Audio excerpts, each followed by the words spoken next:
live, it'll blink up at the top.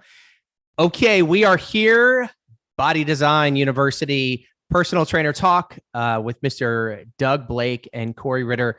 We are here to answer your questions. Guys, thank you so much for continuing to send in all these questions. We've got a laundry list today. And Doug, these are some good ones. They keep getting, I don't know why, but they seem to keep getting better and better. What's going on, Mr. Blake? How you doing today? You're on mute, big guy. There you go. Not anymore. There you go.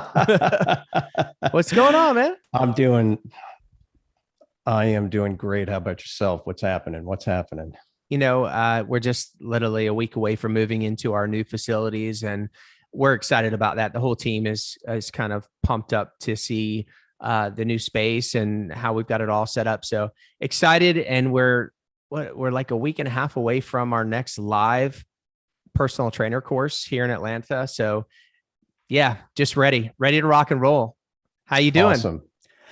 I am doing very well. The weather's perfect down here, of course, and just enjoying the garden, doing my thing, man. I got tomatoes already. Can you believe that? Yeah, you're still growing stuff, aren't you? Oh yeah. Cool. Oh yeah. Well, look, I know we've got a massive list of questions today. Let's see what we can do to help some trainers. Guys, if you're a personal trainer and you're tuning into this, this talk is just to answer questions that we get from personal trainers all over the country. If you have a question, you could join us actually on the talk. You're welcome to do that. There should be a link somewhere that you can click on to join us, and we'll have a conversation with you on this talk. You can also email in your question to info@bodydesignu.com, as in university. So info@bodydesignu.com. We get those questions, we add them, and we do our best to get through them every week. Sometimes we can get through most of them. Sometimes we can't. But the bottom line is that we're answering questions for people that are just getting started to be a personal trainer, and for personal trainers that have been doing this for years. And we're just answering questions to help get it to the next level. So that's what it's all about. Mr. Blake, are you ready? I am, sir. I am. Let's get the show on the road. Who are we starting with? By the way, we've got some good questions here. The first one is coming from Lori Scott from Glendale, New York. Now, look, okay. I'm from New York, so yeah, there's a little bias there. Glendale, yes. And where is Glendale? Is that close to the city, or is it upstate?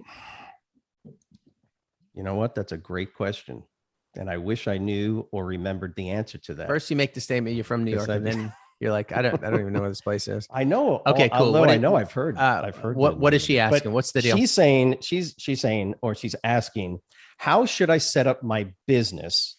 Most of the trainers at the club I'm at say to go with, and she put sole proprietorship. What do you think? So how should I set up my business? Yeah.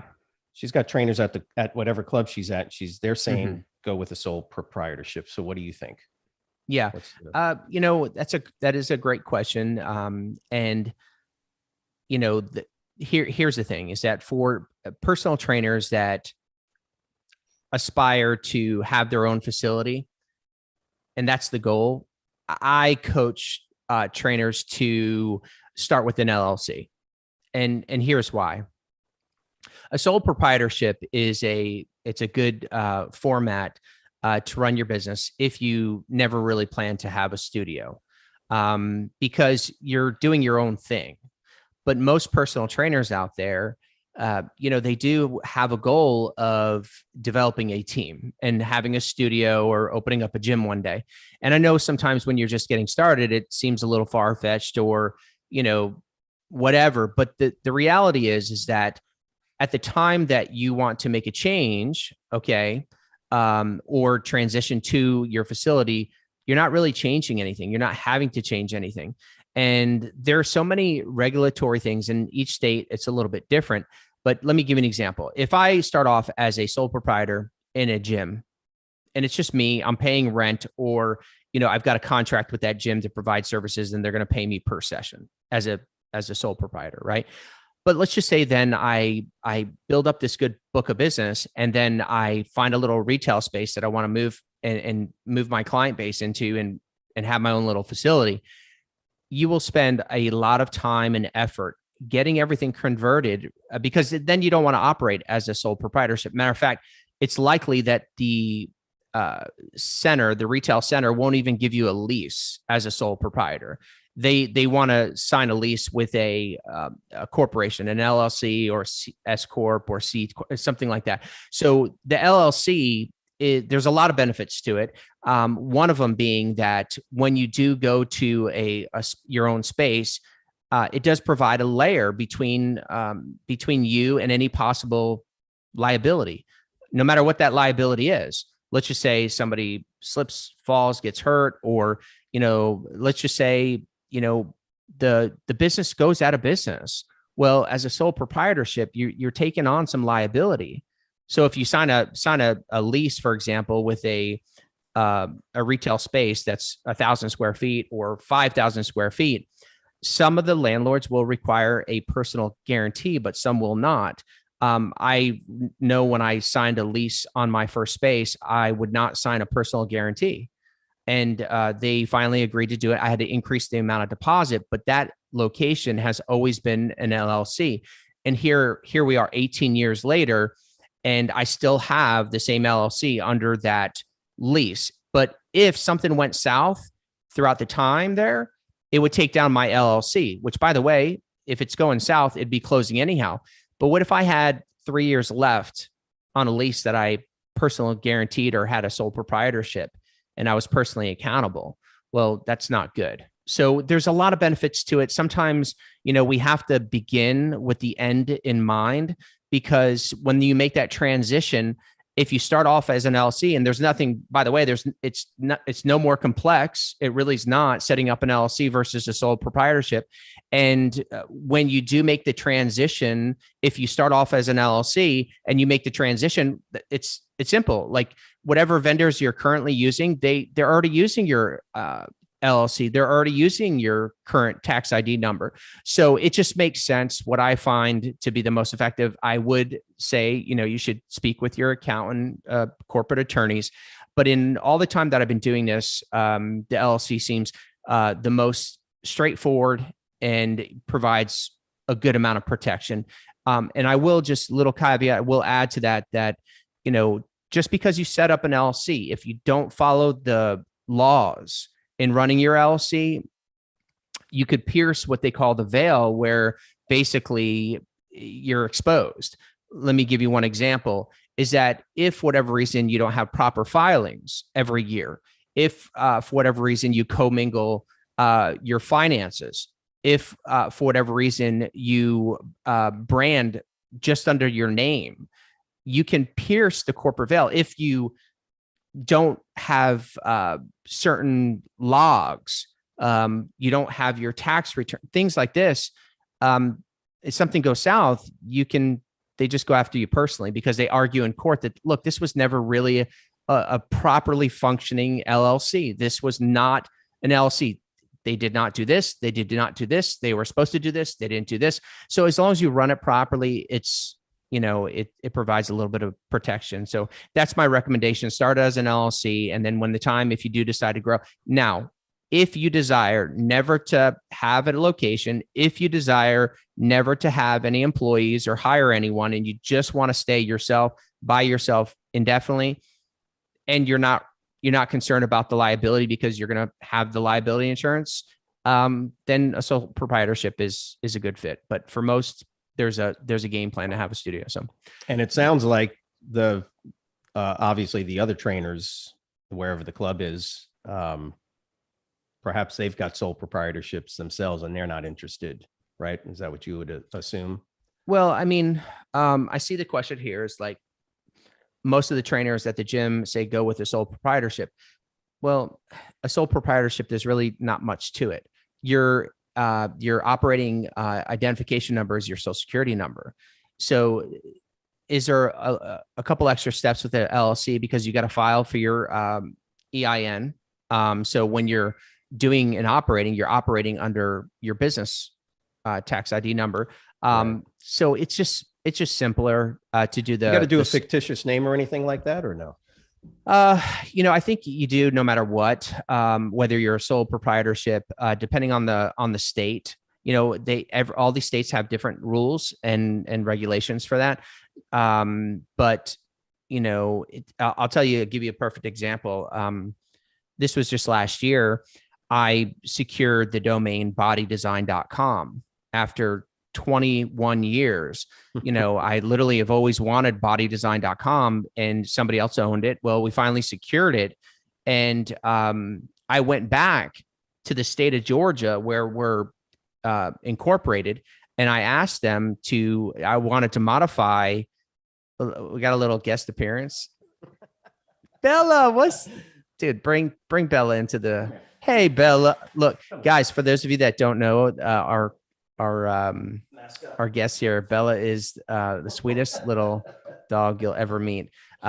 So basically, I wanted to just modify the company name to Body Design, and I have different LLCs for different companies, and I just wanted to take off the last two words of the name. So the name, which I'm not going to share, is really simple, but it was a longer name, and I wanted to take off the last two words. If I took off the last two words, then I would end up with Body Design, and I just wanted it to match. And I wanted Body Design, that company, to own the new URL because there's a value to this domain. And the state came back and said, nope, we can't do it. So anyhow, check with your state. But as far as the setup, I recommend an LLC, and it gives you plenty of room for growth and gives you a little bit more, protection. So it literally just came to my mind, and it's a follow-up question. Does it matter if it's an online training business? Does that make any difference? No, it doesn't matter. I think, like, let me give an example. Obviously, we run an online training business, right? And I have an online training business, and that online training business is ran through an LLC. And so even though people are virtual, if somebody's going to run an online training business, well, I'm sure their goal one day is maybe to have an assistant or have somebody that helps with customer service, or somebody helps with billing, or somebody else. If they ever want to get to that point, then they're going to need to hire somebody. And generally speaking, when you sign up with one of these payroll companies or any of the vendors that you're going to need to do business, they're going to ask you first for your tax ID. They're not asking you for your social security number, right? Because that employee is working for a company. It's not working for a sole proprietorship. So again, sometimes you start off as an online trainer and you might think, I'm never going to hire anyone. Right. But when the time comes, if you operate for 6 to 12 months as a sole proprietorship, and then you go to build a team, well, you're having to switch over. Why not just start from scratch? Why not just, if you're going to start, just use that. So that's why I recommend an LLC. It's a good question, Lori. I hope that helps you out. Helps you out. So I got this next question here from our hometown here, Atlanta, Georgia. Norm Flores from Atlanta, Georgia is asking, what do you think of training with weight chains? What do you think of training with weight chains? Weight chains. Oh, okay. Yep. So weight chains, I'm guessing, she's talking about the links. Norm is talking about the heavy links. Yeah. Have you wrapping seen them around our neck? Have you seen those? They're, I mean, it's just sort of the flavor of the month when it comes to sort of this adaptive training method.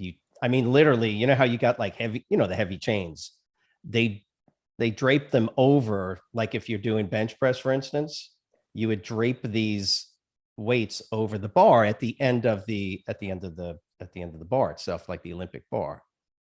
And you know how they work, don't you? I mean, are you talking about as far as the gravity and how weight pulls down? Is that? Yeah, and how the resistance increases as you move the chains further away from the floor. Because the further you move the chain away from the floor, the more chain you're now pulling into gravitational resistance. So think about this. Think about it for a second. It makes a lot of sense. It reminds me of the what's the name of that? So meaning if they have 3 feet of chain that they're that is currently pulling on the bar. But then when they get to 4 feet of chain, you're talking about the weight is physically, if you think about it, you've got a chain, the entire chain sitting on the floor. If you were to put it on a scale, weighs, I don't know, 50 pounds, right? Right. So when you drape it up over the bar, only 10 pounds of the physical weight is there. But as you move it further away from the ground, right, more of that 50 pounds becomes available now for gravity to pull on. So a 200-pound bench press, and then you add 30 pounds of chain, becomes a 230. But then check this out, 240, 50, 60. So literally you're sort of reversing what is normally would Like be a easier. You're reversing that process where biomechanically, as you go to lockout on a bench press, for instance, the weight should feel lighter, right? Yeah. Norm, as far as I'm concerned, no, I don't like it. I would never use it, and just skip over that. Like, just the logistics. I just think about the logistics of wrapping a chain around a bar, having it slide off, training multiple people. I mean, there's so much that I can talk about when it comes to using it. And I'm all about using new things and trying new things and keeping it exciting for the clients. That's not one that I would. That's not one that I would try. And for all the trainers that are out there that might be using it, I don't know, but I'll tell you this much. No, I'm not. That's not going to go in my recommended toolbox. We've never got a question like that. We've never really seen. I think they're used more within the context of athletic training or something like that. Right. Yeah. But look, I mean, come on, look, personal trainers, we're not athletic trainers. We're helping people lose body fat. And sometimes, like, how many things have we seen, Doug, in the last 20 years and you 30 years? How many things have we seen come through for all different reasons? Some of them, could it be make it a little bit more fun? Sure. But like, I mean, I remember the sleds when the sleds first started entering the personal training sphere. I remember when resistance bands, the running sleds. Yeah. Pushing sleds. I remember when resistance bands first entered. Juan Carlos, was the guy that literally was he brought, and everyone was making fun of. And there's some things that have stuck around that we've used and some things that we haven't. I can go on and on with the list of the things, but the things that I've always incorporated were not only the things that like made it simple for training people, but from a business model, it just seems like I just used things that it seemed like it made sense. It seemed like I would want to do it in my training. And right. Chains. Yeah. No. Yeah, no, I'm with you. Norm, I hope that helps. That's our feedback. So that's what we think about training with weighted chains. But by all means, if you're into it, dude, what? When you're talking within the context of change, don't say things like if you're into it. Okay. You know what I'm saying? It's just, there could be some True. You know what I'm saying? Yeah. We better move on. Okay. Let's all right. What do we got next? All right. This is from Tom. Tom is from Miami, Florida. And I say Tom because I don't know how to pronounce his last name. Nguyen. Okay. Nguyen, I guess. N-G-U. Nguyen. So Tom, next time, could you give me a little help on the pronunciation on your last name? What do we got? He says, I have 8 clients right now and can't seem to get and hold any more than that. He says it's a small gym, but still. So he says, any suggestions? So he's got 8 clients, can't seem to get and hold any more than that. Now, it's a small gym, but dude, that's in Miami. Yeah. I mean, Tom, tell me what you're talking about. Like, why not? You don't have any leads, or you got leads and you're not converting them? They're not signing up. Do you not have the space? Do you not have the schedule? I mean, ask me, what is the reason why you feel like you can't have more than 8? There could be a lot of answers to this question. It's a great question. I think a lot of trainers out there want to have more clients, but you got to kind of identify. And in most cases, what we hear is it's the leads volume. Like this is what I hear trainers say all the time. Like, put somebody in front of me and they're going to do training with me. They're going to sign up with me. But I I don't have enough leads. I don't have enough inquiries. So usually it's the marketing machine of the lead generation. But I don't know what it is for you. I don't know what's preventing it from you. Is it that you don't have enough leads, or is it that you have leads?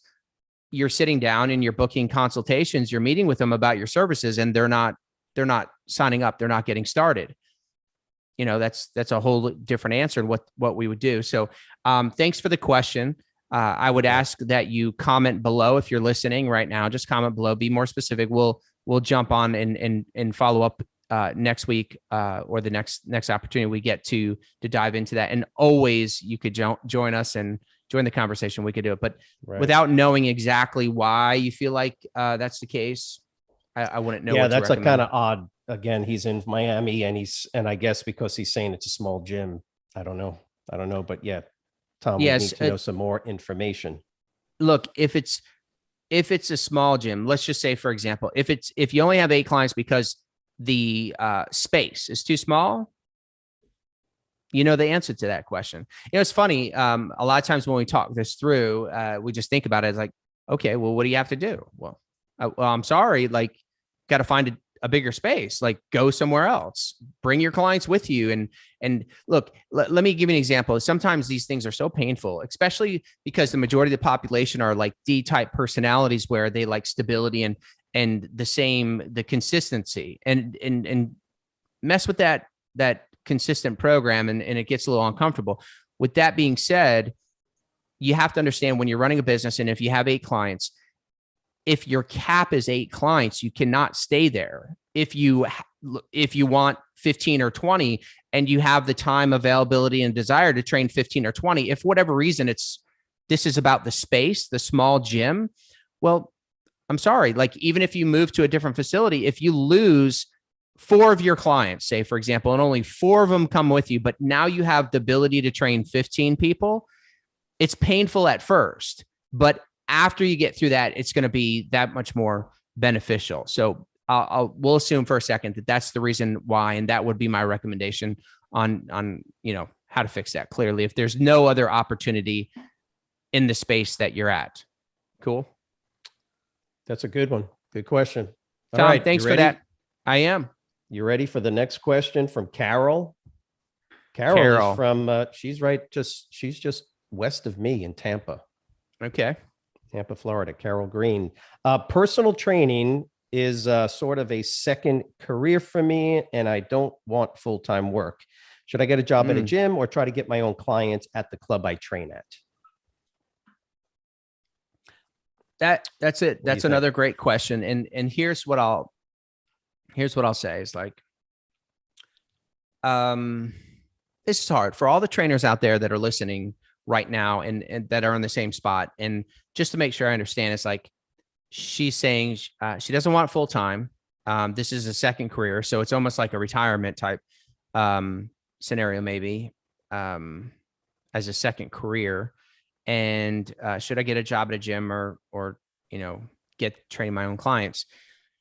There's a couple factors to this. It has a little bit to do with your personality type and basically what lane you should be traveling in regards to, do you enjoy business? Do you enjoy setting up systems? Do you enjoy, doing the marketing part? Do you enjoy, managing a business bank account? And do you enjoy these things? Because in a second career, a lot of it has to do with you enjoying really what you're doing.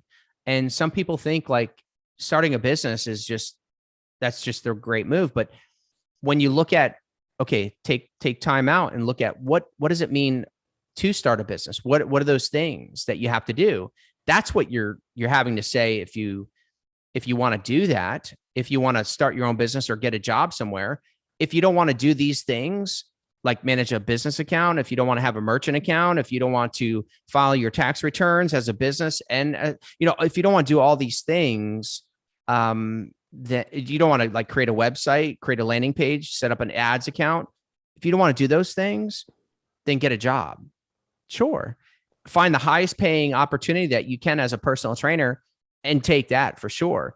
Generally speaking, I'm going to say anyone that doesn't want to work full time should not start a business. Should not do that. Like, just get a part-time job somewhere. The amount of work that goes into starting a successful and running a successful personal training business, I generally only will coach people that are willing and able and desiring to do it full time, because of the time involved. And so, but if you're somebody that's in a retirement, this is your second career, and you enjoy those little things, and it's not, it's something that you want to do. You want to set up your own little logo. You want to set up your own little business and have, maybe 5 to 10 clients, and you're going to enjoy that. Then yes, by all means do it, because it's something that you enjoy. But if you just enjoy the service of clients, you just enjoy serving people, and you don't want to do all that administrative stuff and monitor your business and make sure that it's, profiting and everything is working properly, your cash flow positive and everything is working, then just get a job somewhere. So that's what I would recommend to you and others that are kind of thinking about it. And, when people come in for the live training that we do in Atlanta for the 2 weeks, I think what they get most out of this is the answer to that question. Not all the training that we do. It's like, what if you learn a whole bunch and you realize, wow, some people that leave our training, they're like so inspired to start their own business. They're so inspired, and we've provided clarity on what to do. And I think Doug and I have helped a lot of trainers over the years also figure out that it's not for them, and just as valuable of training, because you don't want to start doing something that's just not for you. And once they figure out what it is and what's involved with starting your business, for some people, it's not the right fit. So, at the end of the day, it's not just about how many clients you want. It's not about first or second career. It's about those things. Plus, is that something that you're good at, something that you're going to enjoy? And if it is, yes, go for it. I don't care if you only have 5 clients, run your own business. That's fine. But if you don't enjoy those things, then I say, no, just get a job somewhere. And my general default, as I said earlier, is that if you are not going to do it full time, just get a job. That's my recommendation. Doug, me and you have talked about this, a lot, and we see people that are even wanting to do it full time, not even just, not part time, but they want to do it full time as a second career, or full time as their next job, or full time as retirement, for example. And it's still not a good idea for them to start their own business. Yeah. So the variable is not just how many clients they want, how much income they want, but those things like, do they want to do this? Do they want to do those things? And that's how you answer that question. We've seen people for sure that even they've been asked to go into business with somebody or a friend. And yeah, that could be good, but boy, it can also be a huge mistake, right? Yeah. I mean, look, that's why I said, I think we've helped a lot of trainers not only inspire the ones that can start their own business, but we really helped a lot of trainers that once they realized what it was, say, wow, you know what? I want to be a personal trainer. I'm inspired about that, but I'm going to work somewhere. I'm going to work for someone. That's going to be the best scenario. And look, and if you find the right opportunity, you can still make a good living working for somebody else if you find the right opportunity, and you got to search for that. But yeah. Okay. Well, good. Carol, I hope that helps. In Tampa. Next, are you ready for the next one? Yeah. What do we got? Derek Smith from Baltimore, Maryland. I am trying to figure out how to start an online training coaching business. Where do I begin? Wow. I think it's a great question. Just recently we literally put together a business launch checklist to help trainers with this and how to get started. I mean, where do you begin? Just like literally as an online training and coaching business, it literally starts with domain name. I mean, as simple as that, like domain name, like business bank account, like, hosting account, website. Like there's a long checklist of things that you need to do. But once you select the name of your business, so this person is like starting and, trying to figure out how to start it, come up with the name. And we're going to assume that you're already trained, you're already certified, you're ready to rock and roll, and you just want to start training people. And you know how to do that. We're going to assume that you know how to set up the business system. It's just literally creating a checklist of items that that you have to complete. And if you're a Body Design University student, please make sure that you have our business launch checklist. If you don't, reach out and we'll make sure that you get it. But you put together a checklist of all the things that you need to do, and that's it. You start. Like, how do you eat an elephant, Doug? One bite at a time. Is that right? I mean, wait, I'm confused though, because are you telling me that, and you're telling me and Derek that I don't just open my laptop and I have clients? Is that what you're trying to say? Look, somebody here's the assumption, and I could be wrong in making this, but somebody that wants to start their own business, online or in person, I'm hoping that they have a strong enough understanding of the elements. You might not know them all, and you need to hire a business coach if you don't, or go through a program like ours where we teach you these things. But like, you got to have a uniform. You got to have a shirt with a logo on it. Good idea, right? Got to have a website. Got to have a business account. Got to have a merchant account to process credit cards. You got to have a landing page to send ads to. You got to have an advertising account. These are all little check boxes. So these are all things that go on the list. And I think, relatively speaking, starting a personal training business, whether it be online or in person, is one of the easier businesses to start. So, that's the reality, but it's still more complex than the average person can do. That is true. I mean, the average person should not be starting a personal training business, or any business for that matter. There's a lot of moving parts. And so you've got to be able to process a lot of things at once. You got to be able to handle and tolerate a certain amount of risk, a certain amount of stress, a certain amount of, things that you have to deal with. So if I assume that you're that person, then you want to start a business. Where do you begin? You begin by putting together the checklist of things that you need to get done.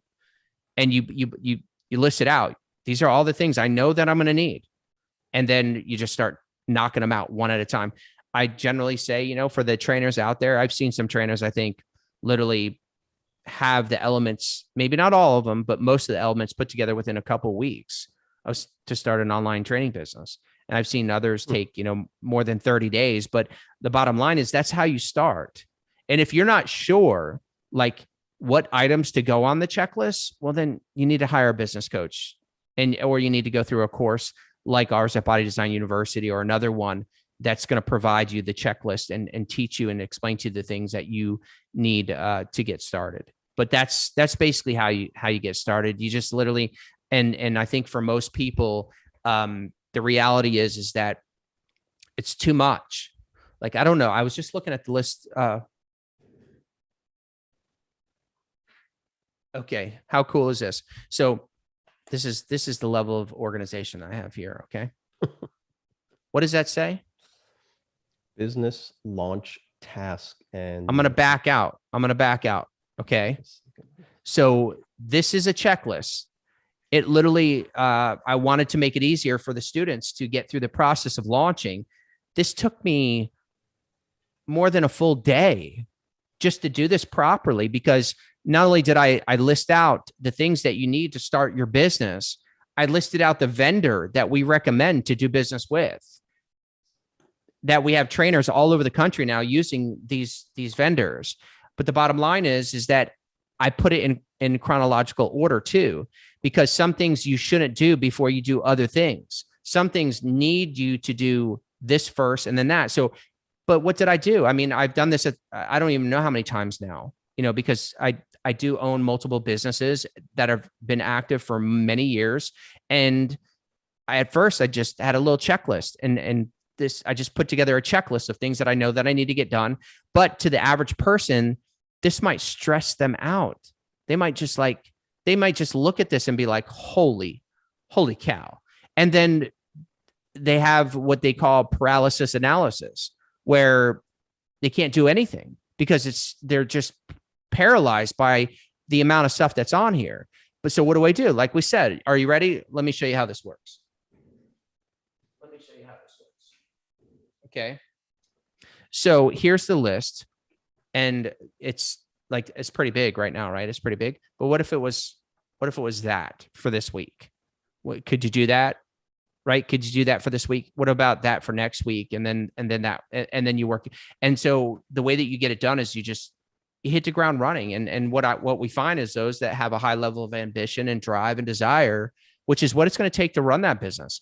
But it's not just the fire of getting started. That's the thing. It's not just the enthusiasm that you need to get started. Like so many people, Doug, how many people come into the room, trainers, and they're so amped up and they're so excited, but how long does the fire last?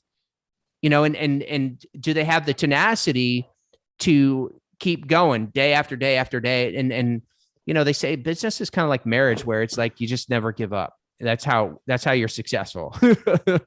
It's like, it's funny because when we talk, it's just interesting how with trainers, we have these individuals like you and I, who are very regimented and very disciplined when it comes to food and exercise. And then for some reason, when it comes to putting together their due diligence checklist and following it, it's like, why didn't you do it? Why didn't you get that done? This is what you're supposed to be doing.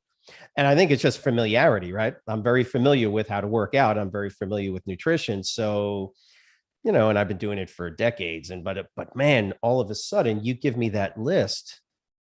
I'm like, right. What does that even mean? And so, yeah, I think you're right. Look, like anyone, now I'm not going to say anyone, but any person that's going to be successful in business can do this, can put together a list. You don't need Body Design University to do this. We make things faster and better and all that. But the reality is that if you're driven enough, you're going to do this no matter what. You're doing this. All the successful operating businesses out there right now, and there's thousands of successful personal training businesses all over the country. Let's just talk about the US and Canada. They started like this. And maybe some of them had a small 5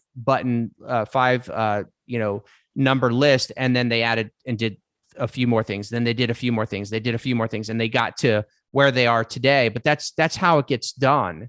And you just got to take one step at a time to make it happen. But when you ask how to get started, let me just real quick before we go on to the next thing. Let me mention some of the things, like when you say what to get started. So here we've got the domain. It's very important. I almost say select your domain name before you select your company name. Because if you pick a company name and the domain is already taken, it's not a good idea. It's just not. And most of everything has been taken. So you got to be very unique, but I would always go with the domain first, then the business name, then the LLC, which we talked about earlier in the talk. Then the filing for the EIN, then setting up the state and county and city regulatory permits, any licenses that are required in your area, setting up the business bank account, then getting the liability insurance, then selecting the business location, then setting up the online accounts. And then I have them listed out. And they're all built out. And so that's how you do that. That's how you do it. So I hope that that's helpful. And like I said, if you don't know what should even go on that list, well, then you do need to get help. If you know, and it's just cloudy, well, that's okay. Just take a minute and put it on a list, and then start at the top and work your way down. That's it. Cool. Wow. All right. So we've got the next question here I see is based around science. So I'm going to throw it over to you, to Doug. It's client of mine complains of being sore in their lower back all the time after leg day. Man, this is like hitting home. Okay. Is that normal? I know squats can make the knees sore, but not the back. Morel Lewis from Tulsa, Oklahoma. Great question. And this is what I'll tell you is like, and I know Doug will get into this, but I had an injury between L4 and L5 where, my disc is going out. It's just touching that nerve. And if I go too hard on leg day or, deadlifts, there's some exercises that, man, I'm just going to be inflamed the next day. And I know that's why it is for me. And I do experience that exact pain, but Doug, what are some other reasons? What are some causes? It's funny because it's one of those things about knowing how important your core and your lower back and your pelvis and your hips really are to your entire life. I mean, you're a perfect example of that, because the only reason it bugs you so much because you do have some mechanical issues with your lumbar spine. The reason it hurts is because and I think, when you look at just training legs in general, you work a lot of your lower back. And the idea that the knees get sore, it's interesting. It's funny because there's two parts of that question now that I heard it. Why is his knees getting sore? Okay, well, actually, it makes more sense that the lower back does get sore, but the knees should. What was his name again? What was the name? Morel Lewis from Tulsa. Morel Lewis. Yeah, I would actually talk about, the lower back should. In fact, well, let me back up. If the soreness is what's known as bilateral, if you're feeling it on both sides, right? Through your back strap, through the erector spinae muscles, and you got it on both sides, and it's just that general soreness of the muscle, whatever level of soreness it's at. I mean, it's just going to be due to whatever the intensity volume that you did on the training. But yeah, I mean, my lower back is sore all the time when I train legs, especially if you're using fairly heavy loads on squats, because what are you doing when you train legs? I mean, what are the exercises we do? We do squats, we do lunges, we do step ups. All of those are going to involve stabilization at the pelvis. And what's the main stabilizer of the lumbar, the lumbopelvic area, right? The lumbar spine and the pelvis itself. What's the stabilizers? It's your core, it's your transverse abdominis, but on the posterior, it's your erector spinae, it's your lower back muscles. So the arching of it, we talk about that all the time, right? Lifting up the rib cage and sort of locking your lumbar spine into place. Well, what's locking the lumbar spine into proper lordotic curve? It's the erector spinae muscles. And but if they're in pain, like, some people confuse like how they describe soreness, right? My back is sore. I don't actually say like my back is sore. I say like I've got low back pain. Like, you've got like pain. Well, that could be, and that's very common what I would hear from the clients. So in that case, we know that it's likely a herniation, probably due to postural issues when they're doing the particular exercises. Because again, how many exercises are you doing for your lower back? Normally what we'll see is it's not the squats, it's not the quad and the glute exercises, it's the what? It's the hamstring exercises. And so they're doing stiff-legged deadlifts. I used to do what we called good mornings. Remember good mornings? Sure. Yeah. Put the bar on your back and you, right? Well, I used to do those all the time, but we stopped doing those because of the level of torque that's on the lower back versus just doing a stiff-legged deadlift. I don't recommend good mornings anymore to anybody to do those, because you actually get better training effect on your hamstrings from doing stiff-legged deadlifts, but you don't have that additional lever arm, which is all the way up to the neck. Right. So and you don't have that added torque on the lower back. So yeah, it could be the exercises are being done incorrectly, or again, posturally, because man, as soon as you allow that lordotic curve, the lower back, the normal curve in the lower back to round out, in other words, flexing the spine.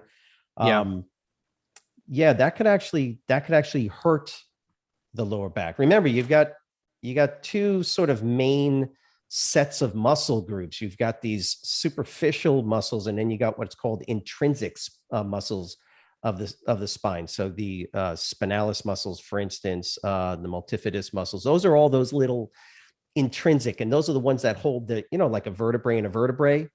And it holds them in place. But then you've got the larger superficial erector spinae muscles. Right. Okay. And that's like that's like a band. Look, it's I good. would really like to know, Morel, I would really like to know if you're talking about, sore back. Sore back is different than pain in the low back, Right. and this says lower back, sore in the lower back. And so, soreness, if we're talking about muscle, that's definitely different than Did she say pain. it was persistent, or it's Saying a happening client all of the mine time? complains of being sore in the lower back all the time after leg day. Is that normal? Hmm. And this is what I would say is that, being sore all the time in the low back after leg day is, I would say, normal. That's normal. Right. But I'm sore in my quads. I'm sore in my, but having pain in the low back, if that's what you're meaning, like low back pain after every, uh, no, that's only normal That's for somebody different. that's dealing with, an injury in their back. They have something going on. And like I said, for me at the top is, and I know a lot of my clients, I heard the same feedback when they would come back. I didn't hear as much soreness in the lower back. I heard pain. My Hmm. clients would tell me like they felt pain in the lower back after the workout, sharp pain. Soreness is different. Sore Right. lower back Right. is different than a pain, sharp pain lower back. And that's how we So normally distinguish it, is we ask, because how many clients, probably all my clients, to one to certain extremes or not. Is it dull, achy, right? That's the distinction right. when we talk about the pain indicators. You as a Yeah. Is it? trainer, you're not a doctor, but Mm-mm. you within your scope of practice can, and you should make that distinction. You have to make that distinction. Is it dull and achy, or is it sharp? That's like for all you trainers that are training people, if you don't know this, man, you gotta brush up on it. You Yeah, got to that's make that critical. distinction. In general, dull, achy is generally going to be muscle soft tissue. I'm not saying that they I don't know, because I'm not a doctor, but that's going to be, if it's related to the training and the exercise. If it's bilateral, it's dull and achy, and it's directly in that soft tissue, i.e., the lower back erector spinal muscles. Good. That's probably, yeah. Guess, congratulations, you worked out your lower back. Okay, Right. congrats. Right. Versus, now listen, here's Yeah. the distinction: dull, achy on one side. That's not good. Yeah, Okay, that's not good. that's a problem, because you Yeah. did something, and some folks, I do, Mm-hmm. have some level of torsional distortion in the pelvis, right? Mm-hmm. And that could be a problem. So maybe there was a positional issue, something like that. And you just got to keep an eye on that. And then, of course, if it's sharp, okay, that's generally, I'm not Yeah. saying all the time, but generally that's due to one of two things. That's a nerve impingement, i.e., sciatica down, and you'll feel it go down the leg. Or if it's sharp and pinpointed into an area, it could be related to the joint itself, right? And so in the Mm-hmm. vertebrae, you could have joint issues related to the intervertebral disc. And that's where, in a way, you're going to get generally a Mm-hmm. sharp, could be a warm pain or something, but Yeah. So I think it just confirmed that. So lower soreness in the lower back. Yeah, sure. After leg day, you should be sore almost everywhere in the lower part of yeah, your body. yeah, Right. exactly. It's funny, Doug, but a lot of trainers just getting started don't realize like they sometimes have to explain and coach their clients on pain. Like, let me give you an example. One of the things that I did as a habit was when I started a new client, I said, look, if you feel pain, let's just say, for example, sharp pain in your body, we got to stop right away. You got to tell me right away that you feeling some kind of sharp pain. Now, that's different than if you feel a burning sensation in your legs. Like if you Right. feel a burning sensation in your legs while we're doing so, like, While we're doing an exercise. right. And I've had some clients over the years that would be like, oh, my legs hurt so bad. They hurt. And I'm thinking to myself, like, and literally thought something was wrong because they've Yeah. never exercise to feel the lactic acid burn. They've never felt Right. that before. So explaining like that's normal, and that's normal, and it's going to get better, and it's your threshold, but some people at And first they do a few exercises, they're like, whoa, something's wrong. yeah, yeah. And by the way, that brings up the importance of your initial evaluations that you do with people. When you first do your Yeah. consultation and you're getting sort of like a medical history, and they're like, Mm. yeah, I blew out my L3, L4, or I blew out my 10 years ago. It's like, well, okay, let me just give you a little heads up what's going to happen here when we start to train.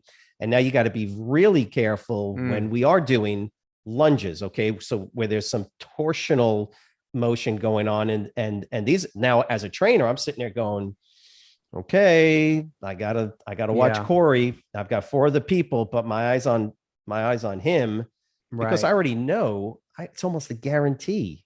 Almost a Yeah. guarantee, man, when you start doing those unilateral movements. Oh yeah. So I hope Yeah. that It's funny that, a lot of people come in and that injury's been, it's been dormant, right, for so long. And then they start increasing activity, and something that we hadn't wake it been up. bothering them for 10 years, 20 years it comes to life. So, all right, what do we got next, Mr. Blake? Let's see. It looks like there's a question about an older, should I train an older client different than younger, more fit clients, like different exercises? Hope, where is Denton, Texas? I have I've no never idea. heard of Denton, Texas, But that's where Hope is from. So what do you think? I think Because she's talking about. you've I think, trained a lot of folks, and don't yeah, say she's talking about training somebody like me me and versus you. I somebody think like she you. might be referring. She might be referring to us. I don't know. I have this weird thing. They Dude, you're say not that much older than I am, so come on. So here's like, I love simplicity, and I will tell you that I'm one to make things. I can make things complicated. I build systems and I make things complicated. And what I will tell you is this, okay? When it comes to exercise, we were talking about the chains earlier. I mean, there's so many crazy things, and some of them are not crazy. But if we just keep it simple and just follow what works, that's it. It's just day in, day out, what works. And let me tell you that I have always trained the exercises with somebody that is, I don't know, you're saying older, they could be overweight, they could be unfit, the same exercises as somebody that's fit for a lot of reasons. One, just because the exercise that is effective for one person biomechanically, why would it not be effective for another person if there's no injury, for example? Sure. Am I going to change the intensity level? Of course. Am I going to change the amount of weight and rest and all? Of course. But the exercise, no. I'm not going to make things complicated. Could I make little variations? And do I? Of course, over my career. But I'm not going to say I'm training these fit girls or these fit guys like this, and I'm training these unfit people like this. No, a chest press is just as effective with dumbbells for somebody that's fit as somebody that's unfit. Would I use different weight over here? Would I give different rest times? Yes. But the exercise itself, no. No, I've always, when I've done my programming, I will use the same exercises. I will. Now, with that being said, I'm going to use some judgment, right? Am I going to do some box jumps with some clients? Yes, I do box jumps with some clients. Okay. And I'm not going to do box jumps with some other clients. Well, Corey, that's different exercise. Yes, there's a little variation in some of the things that I might do. How come you force me to do box jumps? I'm an older. It's funny. It's funny that you could probably walk away from box jumps feeling much better than I could. But the point is like, look, 90% of your exercises that we do for all the main large muscle groups in the body have the same programming. Don't make things, guys, for all the trainers out there that are listening to this, if you're doing that, you're making things harder on yourself. You are. I mean, I have literally trained a lot of people. I've helped a lot of people lose a lot of weight. I've helped people compete on stage. I've helped pageantry. I've helped super unfit people lose over 100 pounds. I've everything you think of. And I've kept it as simple as possible, effective. Okay. But simple, because it just works. And I don't want to make things harder. It's a really good question. Have you noticed over the years that this differentiation has increased in trying to establish special population type training? And Have you noticed that? I mean, when I first started training people a couple of years ago, you know, um, the idea that we did anything different for an older individual versus a younger person just wasn't part of the paradigm. But here's the confusion. And we want to make sure everyone understands this. We are not saying that you don't train people differently. You absolutely train people differently, right? Of course, that's what personal training is. You got to make it personal. How do I do that? Well, for example, if I'm going to do a step up, for example, with a bicep curl on back and bicep day, for example, okay? If I'm going to do step up with a curl, well, for this client, I'm going to use 10 pounds, maybe for the dumbbells. And this client, I'm going to use 25 pounds. This client, I might do 10 reps. This client might do 20. This client, we might do it for 30 seconds. This client, we might do it for a minute. So I'm adjusting it, but the exercise effectiveness is like, think of it this way. And I hope this helps and makes sense. Am I going to give a fit client oatmeal and a unfit client something else? Why would I do that? It's the same thing with nutrition.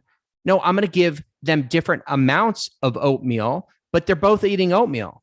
I'm just giving you one example of one nutritional ingredient, but the bottom line is I'm going to modify. So when people learn about our methodology for coaching with nutrition, is that we follow the same principle. We give them the same meal plan. We give the clients the same meal plan. We say, well, how do you give them the same meal plan to get results?